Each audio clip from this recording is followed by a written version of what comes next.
CET, Núcleo de Psicanálise e Imersão, Universidade Federal de São Francisco, módulo 2, e o tema da aula de hoje é ética. Primeira coisa, dentro da profissão, todas as profissões, não a profissão só de psicanalista, psicólogo, enfim, dessas profissões que exigem uma conduta extremamente séria e de correção, a ética ela sempre vai estar voltada para a ideia de como o profissional conduz a sua vida dentro no caso psicanalista, dentro do consultório, né, em relação ao outro que está ali, né, ou seja, o seu paciente. Mas voltando um pouquinho no que é o termo ética, ética é o estudo da moral. Tá, mas o que é moral? Moral são aquelas regras vigentes na sociedade que definem alguns conceitos que são seguidos, né, para o melhor funcionamento. Enfim. Eu pedi para que os nossos alunos lessem ou começassem a ler, até porque é um livrinho, não é grosso, mas enfim, é um pouquinho grande, né? Esse livro do Fernando Savater, ele é professor da Universidade do País Basco, da Espanha, Ética para o meu filho, né? É um livro simples, didático, e é um bate-papo sobre ética, né? Onde você percebe que a conduta ética ela tem muito a ver com a conduta pessoal. Como ensinar ética para alguém na profissão se essa pessoa não tem ética na própria vida? Se ela não conduz a vida dela com ética, né? E o Savater, de uma forma muito inteligente, ele vai descrevendo no livro uma série de situações, né, começando pela questão da formiga, que é o primeiro grande exemplo que ele dá, né, onde ele diz assim, né, e por que as formigas, algumas sabendo que terão que doar a própria vida, né, elas constroem aqueles formigueiros gigantescos? É uma espécie de formiga que ele fala, enfim, já faz algum tempo que eu li esse livro, né, a gente estava na graduação, eu não o reli. É uma formiga africana. É uma formiga africana, é verdade. E elas fazem os formigueiros grandes. Isso. Mas eu queria ver o nomezinho da formiga. Enfim, eu vou achar, vai ficar sem nome. Ah, tá, aqui. São as térmitas. Isso. E os formigueiros delas são impressionantes, né? Eles são grandiosos mesmo. E elas não têm aquela couraça, né? Uma carcassinha que a maior parte das formigas tem, que as protege desse trabalho de carregar cada pedacinho de terra, cada pedacinho de folha para formar esse formigueiro. Então muitas delas morrem nessa construção do formigueiro. No entanto, né, até por serem seres irracionais, elas prosseguem nesse trabalho. E por que elas prosseguem? Em prol de um bem maior da comunidade. É necessário fazer o formigueiro, e a maior parte desses formigueiros são feitos, né, por colônias de formigas ainda em processo de iniciação, para proteger as outras. Então, eu me dou em função de um bem-estar maior, né? E o outro exemplo que ele dá, que eu acho nessa mesma linha, que eu acho fantástico, né, talvez até mais duro do que esse, porque a gente já está falando de um ser racional e que pode fazer escolhas racionais, e nem todos os seres racionais fazem escolhas racionais, enfim, mas que é do Heitor, né, na Guerra de Troia. E todos sabem um pouquinho da Guerra de Troia, mas ela teoricamente tem início com o rapto da Helena pelo Paris em Esparta, E o Menelau, que era o rei de Esparta, parte para Troia, né, em busca de resgatar a esposa, né? Enfim, essa é a história que conta. Na Ilíada, para quem leu, né, fica uma questão meio política ali envolvida, mas não é o caso. E, na verdade, quando se dá o duelo entre o Heitor e o Ulisses na frente das muralhas de Troia, né, o Heitor sabia que ele não... se ele pudesse render ao desejo interior dele, ele não iria. Né? Ele sabia que ele era inferior ao Ulisses no campo de batalha. Ele era um príncipe criado pela realeza. Então, apesar de também ser um grande guerreiro, mas não se compararia ao Ulisses. E mesmo assim, quando ele escuta os gritos de Ulisses nos portões de Troia, em nenhum momento ele para e pensa, não vou. Né? Ele vai. Sabendo que ele não era responsável por aquela guerra, mas que ele carregava nas costas toda uma responsabilidade de representar o povo troiano. Ele era o príncipe de Troia, o herdeiro do trono. Ele vai e ele morre. Algum spoiler de Ilíada? Acho que não, né? Todo mundo sabe que Ilíada termina com a morte do Heitor, né, nas mãos do Ulisses. Não termina bem com a morte dele, mas do Aquiles. Gente, desculpa os Ulisses, mas é o Aquiles. Né? O Ulisses é o Odisseu, é outra coisa, completamente diferente. Errei.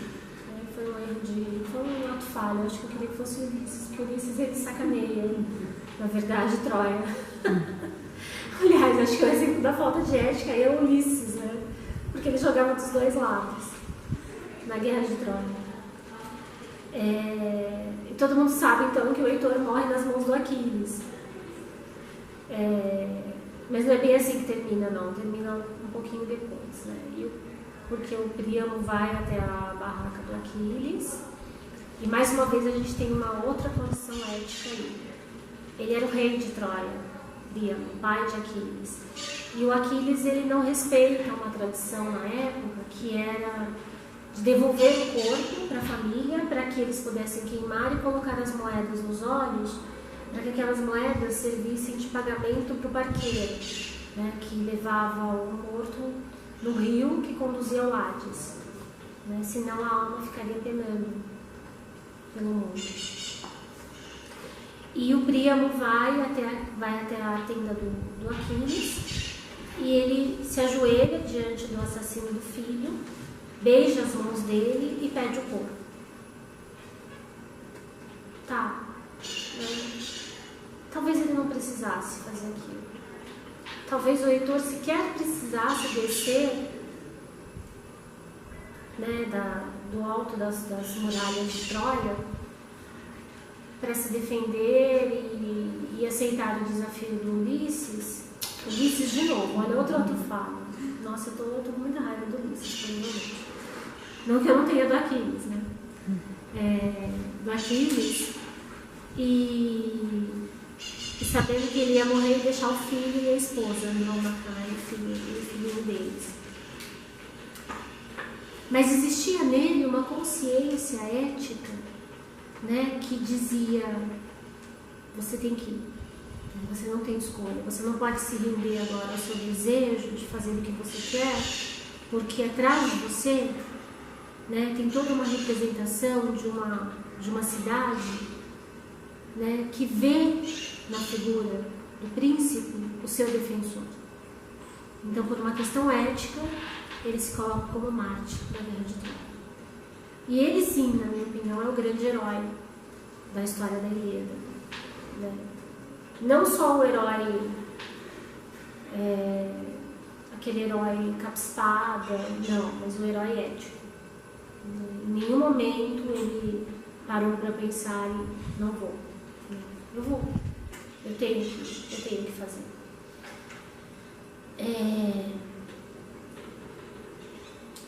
E diante da humanidade hoje, né, vou deixar um pouquinho o livro do Savater de lado, trabalhar com o outro dentro das questões éticas é extremamente complicado. Ainda mais para quem tem a capacidade, né, dentro de um consultório, de lidar com a fragilidade mental, às vezes até física, né, quando o mental já extrapola a questão, transcende essa questão da somática, já passa mesmo a desenvolver sintomas, né? Então, isso pode crescer um pouco na cabeça dessas pessoas, de algumas desses profissionais, imaginar assim, enfim, eu sei tudo, eu sou Deus, né? E a partir de agora eu tenho todos os poderes de vida e morte sobre essa pessoa. E isso é muito complicado, né? Porque na verdade a conduta de um psicanalista dentro do consultório não existe certo ou errado, não existe julgamento, eu tenho que usar a psicanálise como ciência, não posso usar para o meu próprio bem, né? Pelo contrário, eu estou aqui pelo bem do outro. Então, se esvaziar completamente das suas coisas naquele momento e se encher da coisa do outro, coisa, né? Nome legal para se dar, o subjetivo do outro, mas acho que é o termo correto aí. Mas é justamente o subjetivo do outro que naquele momento de terapia tem que nos invadir e tem que ser extremamente respeitado como outro, né? É claro que, como diz o Savater, você tem todo o direito de fazer o que você quiser da sua vida. Faça o que tu queres, né? Mas tudo que fazes tem consequência. E é exatamente nisso que é necessário basear a reflexão da ética. Quando se aprende ética de fato na faculdade, né, acho que todas as faculdades têm aulas de ética, acho não, tenho certeza, né, ética profissional. Mas como você ensina a ética profissional para um psicopata? Né? Como você ensina a ética profissional para o estelionatário? Né? Difícil, né? Eu, pelo menos, acho quase impossível. Né? Você ensina a ética profissional, sim, você vai lá, dá um livrinho, você tem um livrinho de regulamentação, né? Ó, você pode fazer isso, você pode fazer aquilo, isso você não pode, né? É proibido isso, é proibido aquilo, psicólogo não pode receitar, né? Psicólogo não pode misturar psicologia com religião, psicanalista tem que seguir os dogmas freudianos, pelo menos a princípio, né? Senão não é psicanalista. É claro que nós temos hoje novas formas de subjetivação, né? Mas você tem que entender o que o Freud diz para poder até entender essas novas formas. Senão você não é psicanalista. Se você não estudar a obra do Freud, você não recebe seu título. Aliás, título que não existe uma lei exata. Mas se você não estudar o Freud, você não é psicanalista e ponto. Né? Isso é uma regra. Tá, então eu vou lá, estudo Freud, leio todas as obras dele, estou coerente de toda a teoria, sento na minha cadeirinha, ponho meu paciente no divã e estou apta para atender. Legal. Não. Você é só um reprodutor de teoria. Antes de mais nada, aí eu vou ter que citar o Jung. Nossa, que triste. Para uma freudiana citar o Jung é complicado. Mas enfim, não tenho mágoas do Jung. Né? Quando você senta numa cadeira e você se dispõe a um processo terapêutico, seja ele qual for, e aí eu fujo da psicanálise, eu gosto muito de uma frase do Jung: você é apenas uma alma tocando outra alma. Né? Talvez uma alma com mais teoria. Mas eu gosto dessa sutileza da palavra alma, porque ela me parece, se a gente ficar repetindo, parece que ela nos traz uma energia extremamente positiva e benéfica de que nós temos algo além do racional, do moral, que é social, né? Pode ser até confundido com ética pessoal, sim, né? Mas que é muito mais relacionado à alteridade, que é trabalhar com aquilo que o outro demanda de você. Então, como exigir do outro algo, né? O outro aqui no caso eu estou dizendo alunos que entendam de ética profissional, se eles não têm disposição sequer para entender que é necessário uma doação tão grande, né? E às vezes tão exaurido esse trabalho né? Ali naquele dia a dia de clínica e de entendimento, e de repente ele chega e começa, né, tal paciente dele, começa a contar a vida dele para o paciente. É claro que algumas coisas acabam, né, saindo numa conversa, ou numa pré-conversa, ou numa sensação de... Esse é um dos pontos da ética, tá? Que é proibido. Psicólogo que fala da própria vida para o paciente, psicanalista que vai contar os seus problemas, deve ser um psicanalista. Por isso a necessidade da autoanálise. Ou mais, né? Psicanalista que vai descontar a carência no paciente. Carência. Também. A questão de contra-transferência também, né, que a gente ainda não viu aqui no curso, mas é um tema muito importante. Quando eu exerço contra-transferência com o meu paciente, quando aquilo que ele me diz não está resolvido em mim, e de alguma forma eu devolvo para ele com algum sentimento meu. Eu acho, não, eu não acho nada. Quem acha é o meu paciente. Eu não sou uma conselheira.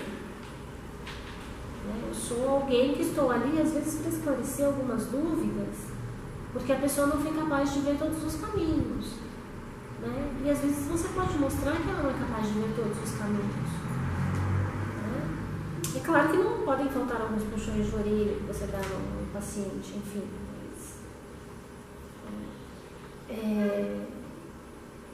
Mas a questão ética, ela se baseia muito nisso. O quanto eu sou capaz de, como diz o Salvaterra, como diz o Salvaterra, num capítulo muito interessante, no capítulo 7, ponha-se sempre no lugar do outro. Eu acho que isso é uma regra fundamental. Eu não tenho como atuar dentro desse campo se em algum momento eu questiono a dor daquele que está sentado na minha frente. Faz um teatro. Será que ele está me contando a verdade? Isso é possível você questionar se você estiver lidando com um psicótico esquizofrênico. Mas a ideia é assim. Algumas pessoas vão chegar mesmo e vão ter uma queixa inicial meio complicada. Vão dizer assim, olha, tá um barulhinho ali fora, agora eu não consigo falar, mas enfim. Eu fui lá fazer a minha sobrancelha e saiu uma espinha aqui. E eu não tô sabendo lidar com essa espinha, porque tá doendo. E tá me deixando muito feia. E agora eu não consigo sair na rua mais por causa dessa espinha. Aí você olha pra ela e fala assim, poxa, é ridículo isso, O que é isso? Você tá com uma espinha? Não, Para! Você vê no psicólogo que você tá com uma espinha. Olha que falta de sensibilidade. Provavelmente a questão dela de não sair na rua não é a espinha. Então, por isso, de volta ao Jung. Se você trabalha com a sua alma, eu acho que o Jung, nesse caso, ele diria com a sua subjetividade, Acho que essa seria a tradução correta. Você vai olhar para aquela pessoa e entender que a dor que ela está sentindo naquela espinha não é exatamente naquela bolinha de pus que apareceu aqui. É uma dor muito maior. É uma dor que provavelmente naquele momento ela só consegue expressar como se fosse a dor na espinha. E como se aquilo fosse o impedimento dela sair de casa. Agora, como psicanalista e conhecedor de que existe um inconsciente latente capaz de bloquear conteúdos, né, que não são agradáveis para a consciência, por enquanto a gente está só na primeira tópica, e que reprimem esses conteúdos, né, deixando-os mais no fundo do baú, né, você vai ter que olhar para essa pessoa e perguntar, tá, mas como é que surgiu essa espinha? Por que você acha que surgiu essa espinha? E dar valor àquela dor, porque é aquela dor que ela está sentindo. Né? Você pode até ser mais, eu sou um pouco mais efusiva, não deveria ser. Eu ia querer olhar a espinha de perto, né?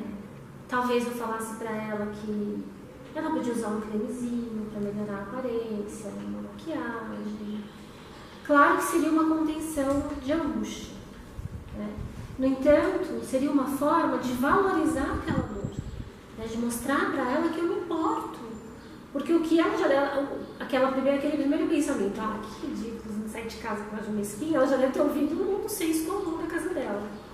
Né? Aí ela vem me buscar como uma profissional de relações humanas, né? Como uma profissional de análise de psiquismo, e aí eu dou a mesma resposta que ela já tem em casa. Qual é a minha diferença? No que eu me diferencio dos outros? Em nada. Eu posso dar a resposta, eu posso fazer o que eu quiser. Ela está sentada ali, eu posso chegar e rir da cara dela. E ela pode sair e falar assim, eu nunca mais volto aqui no seu consultório.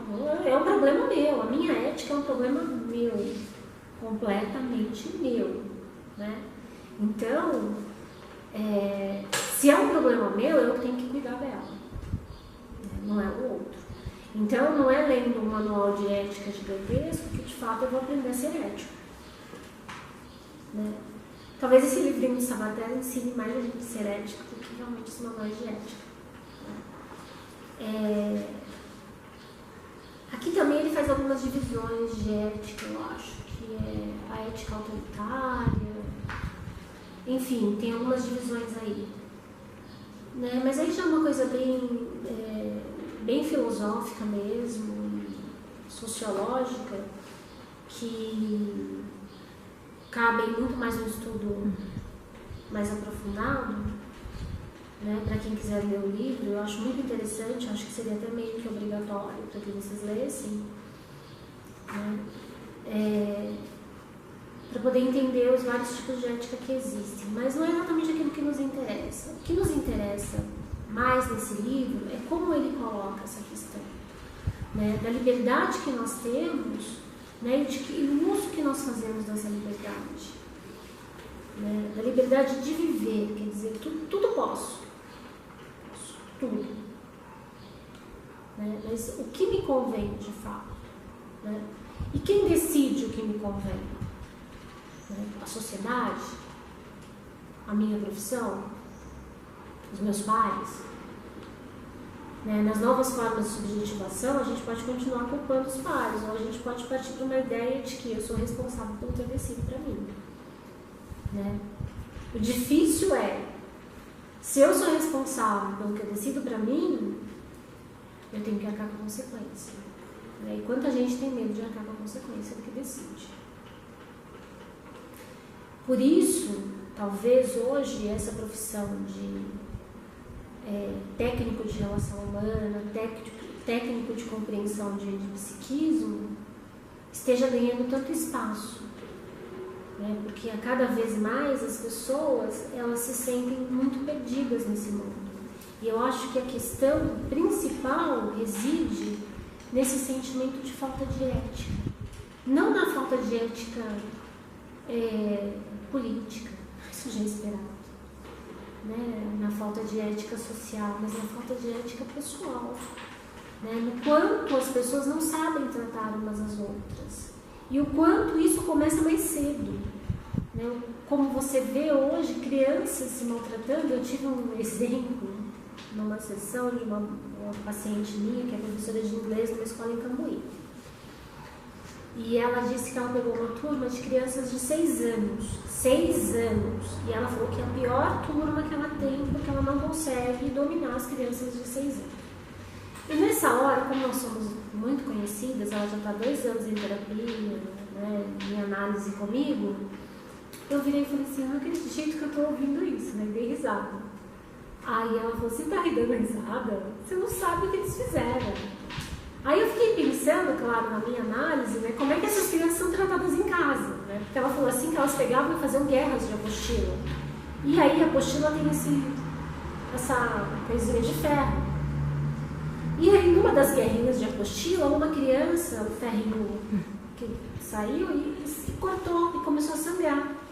Aí ao invés da outra dar apoio, não, fizeram uma rodinha e começaram, machucou.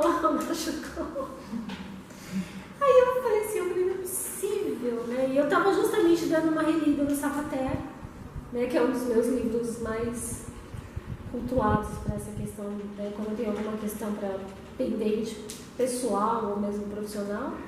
E eu falei assim, meu Deus, o que essas crianças estão aprendendo em casa?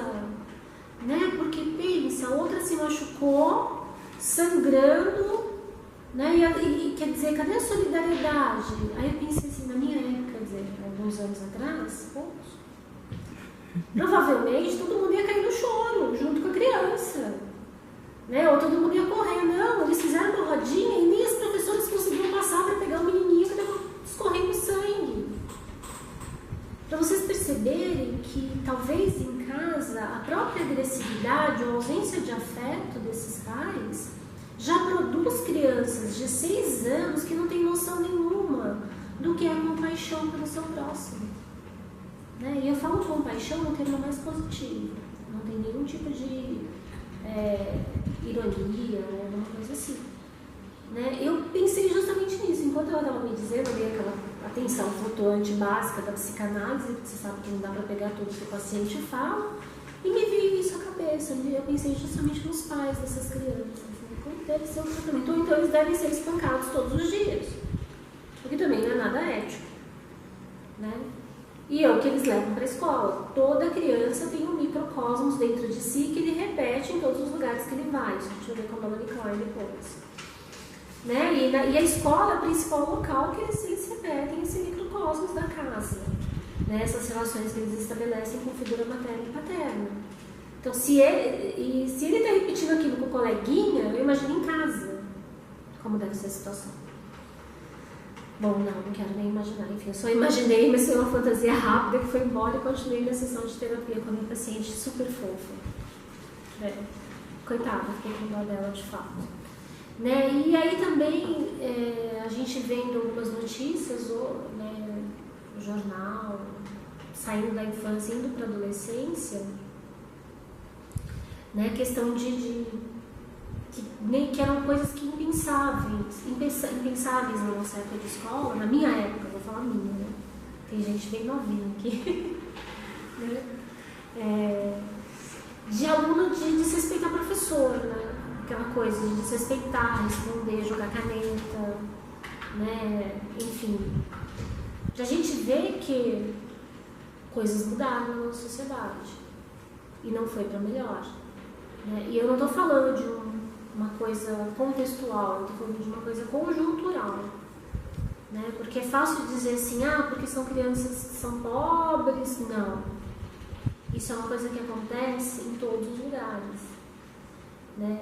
É justamente aquela célula familiar, né? Aquela horda inicial, né? Vamos colocar horda para continuar falando de uma forma freudiana, que não consegue mais passar símbolos éticos para os seus filhos, né? Então você vê hoje alunos de 11, 12, 13 anos, e eu tenho muitos pacientes nessa faixa etária, eu não estou nem aí com o professor, ele entra, fico conversando mesmo, jogo giz na cara dele, né? Que eram coisas, pelo menos na minha época, que era uma coisa impensada. A professora era quase como se fosse o pai e a mãe da gente, que tinha um respeito gigantesco, era senhor, senhora, né? Até com os pais hoje, né? Eu chamo minha mãe de senhora, meu pai de senhor, e meu sobrinho chama minha mãe de você, que é a avó dele.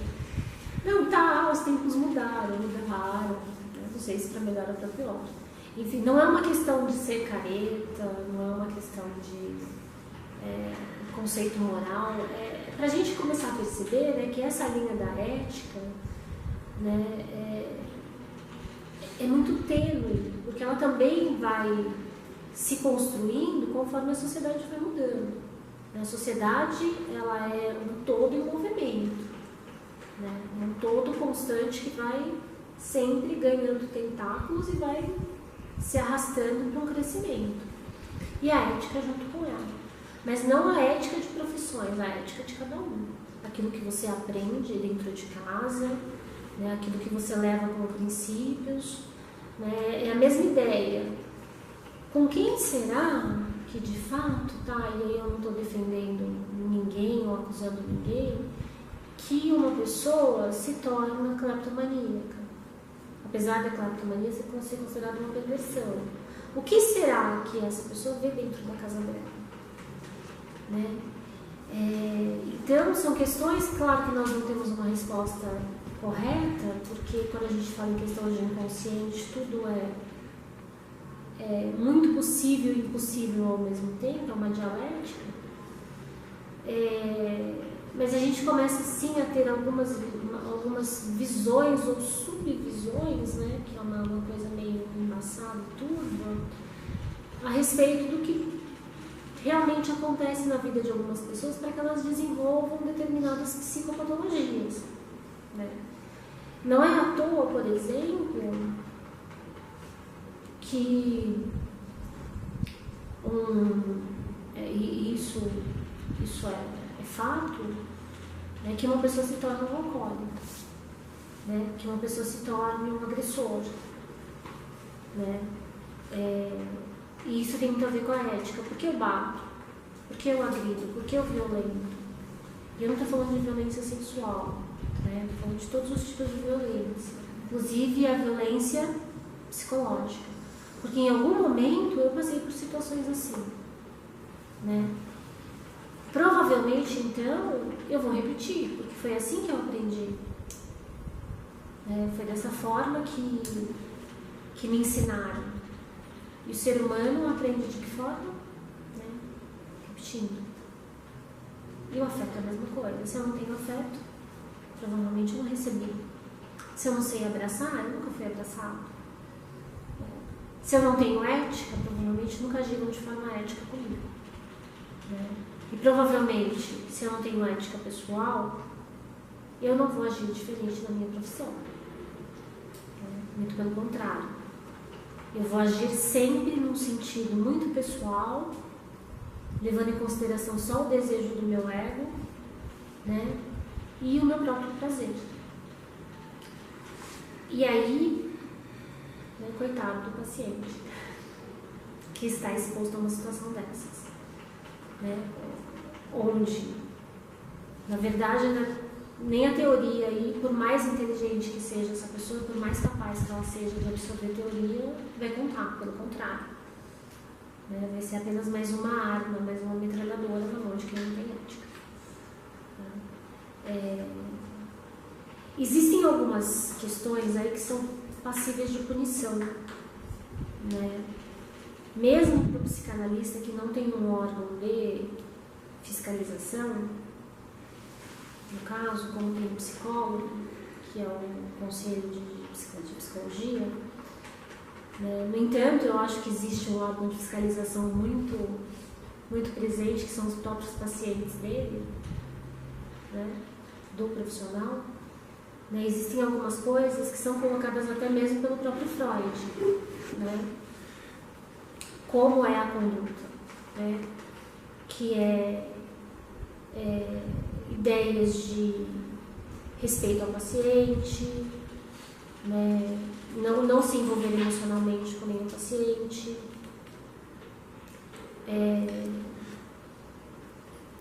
não entrar em questões de culpabilização. Você não é advogado, você não é juiz. O sigilo é importantíssimo, é o que me dizem. Eu não conto, ou se eu conto como exemplo, a pessoa jamais pode ser revelada quem é, ainda mais se for uma questão muito complicada de ordem pessoal. Se alguém vai lá e me conta que assassinou alguém, azar de quem foi assassinado, porque eu não posso contar isso de tortura, né? Porque passa a ser um documento confidencial, o relatório daquela sessão. Não posso usar coisas que aprendo dentro da psicologia e na psicanálise como ciência em qualquer tipo de atividade que não seja plenamente científica. Não posso receitar floral de Bach. Psicólogo não receita nada. Psicólogo não pode usar nenhum tipo... Eu estou falando psicólogo porque também deve servir para psicanálise. Não posso usar nenhum tipo de atividade ligada à religiosidade dentro do consultório. Não posso, por exemplo, tentar difundir uma crença espiritual, né, a partir da minha condição de psicanalista. Não posso criar um séquito de seguidores. Enfim, não posso criar dependência, né? A psicanálise, ela não é uma terapia de curto prazo, é uma terapia de longo prazo. Então, o trabalho do analista sempre é tentar entender a história do paciente e depois ir trabalhando com coisas mais, hoje em dia, tá? Com coisas mais pontuais e atuais, e sempre tentando resgatar alguma coisa do passado, misturando com essa nova subjetivação, e com isso, né, fazer uma miscelânea.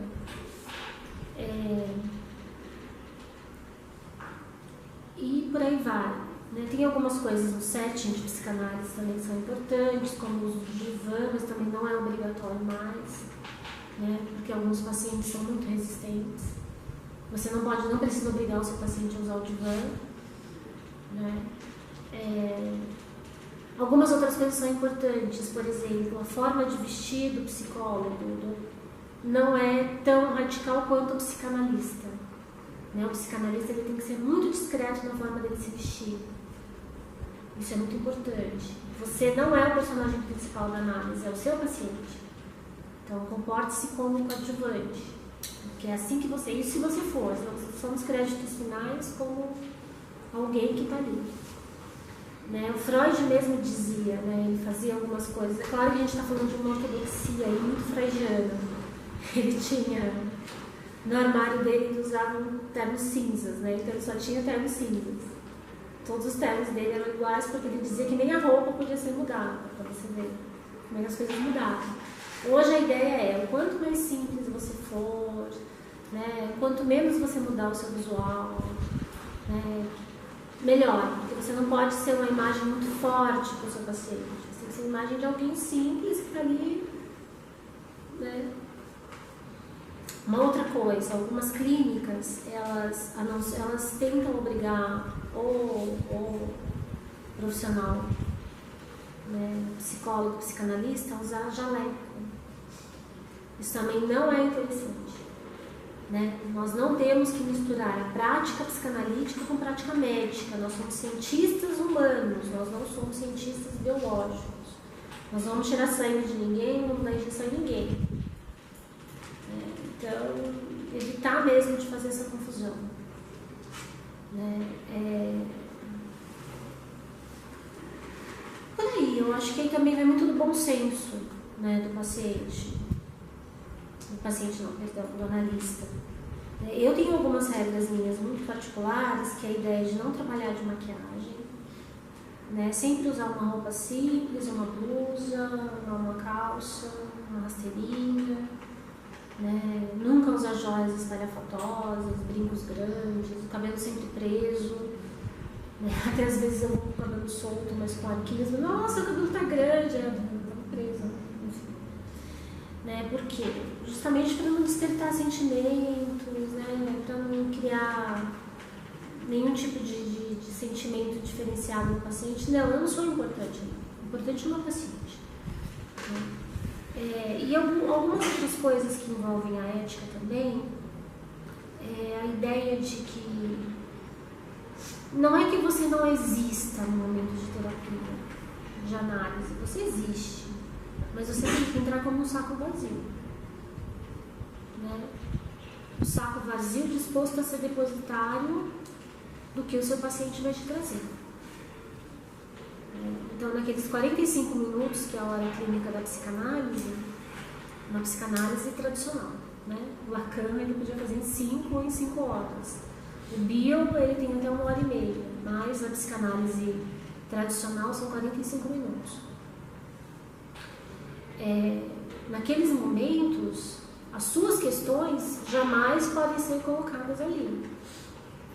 E quando eu falo não serem colocadas, é bem no sentido inconsciente. Você tem que estar disposto a se livrar dos seus problemas, das suas dores. Por isso que o ideal é assim, não está bem, não vai trabalhar. Fica em casa. Porque é claro que você é um ser humano, né? Um psicanalista é um ser humano. E tem um dia que ele pode ter uma questão emocional não resolvida, pode ter brigado com alguém, pode ter discutido, pode ter uma dor de barriga, não sei. Então não vai, porque você não vai conseguir se esvaziar das suas coisas para receber as coisas dos outros. Né? E xícara cheia não cabe mais nada. Né? A xícara tem que ser esvaziada a cada consulta. Mesmo que você atenda 13 pacientes como eu atendi ontem. Então você atende um, esvazia, atende outro, esvazia, atende outro, esvazia. E é interessante esse processo porque, enfim, eu não sei, né? Tem outros psicólogos aqui, mas a tendência de psicólogo a ficar doente é muito grande. Psicanalista, então. Porque não é fácil, né? Não que eu estou querendo complicar a situação, mas tem que ter uma saúde, tem que sempre fazer check-up e eu morro de não é medo. Não sei, pode ser inconscientemente, mas eu fujo de médico. Então eu vou sentir dores e dores, aí eu já começo a me autoanalisar, será que foi alguma coisa que eu ouvi? E a ideia tem de se especializar sempre em uma determinada faixa etária. É claro que você tem que estar pronto para atender todas as faixas etárias, porque a psicanálise é um método que abrange criança, adolescente, adulto, idoso. Mas o ideal é que com o tempo, né, conforme você consiga, né, se manter, você consiga se especializar numa faixa etária. Por exemplo, eu atendo mais adulto e adolescente. É o que eu atendo, de fato. E existe também quase uma seleção darwiniana, natural. Parece que onde você consegue caminhar mais fácil, aqueles pacientes têm uma tendência de aparecerem num fluxo maior. Isso é uma coisa que eu não tenho, tá? Não está escrito em lugar nenhum, mas é uma coisa que acontece muito comigo, né? E é bem interessante porque, não sei, pode refletir um pouco da minha própria experiência de análise e tudo mais, né? Onde talvez eu tenha trabalhado menos na minha infância e eu percebo que os meus pacientes da idadezinha de até 8 anos, eles são de um número muito pequeno. Hoje, se tiver, são 3, 4 pacientes nessa idade. O maior número vai dar da faixa etária de 11 a 23 anos.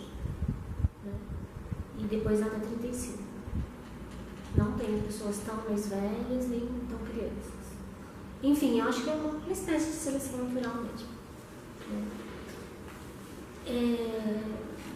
Quanto à ética, eu acho que é isso. Eu recomendo a leitura do Fernando Sabater como acréscimo, e um acréscimo importante. Quem puder fazer um fechamento do livro para ter consigo é muito interessante. É um livro que pode mudar muito a sua visão a respeito de ética. Principalmente sobre o estudo da ética. Então eu acho que é uma leitura quase obrigatória. Não coloco obrigatório porque nada é obrigatório de fato, né? Para quem lê o Sabater vai entender o que eu estou dizendo.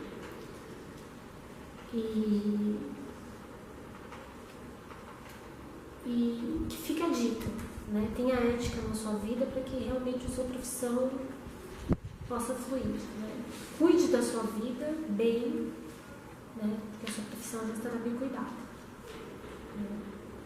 É isso, a gente se vê na próxima aula. Então,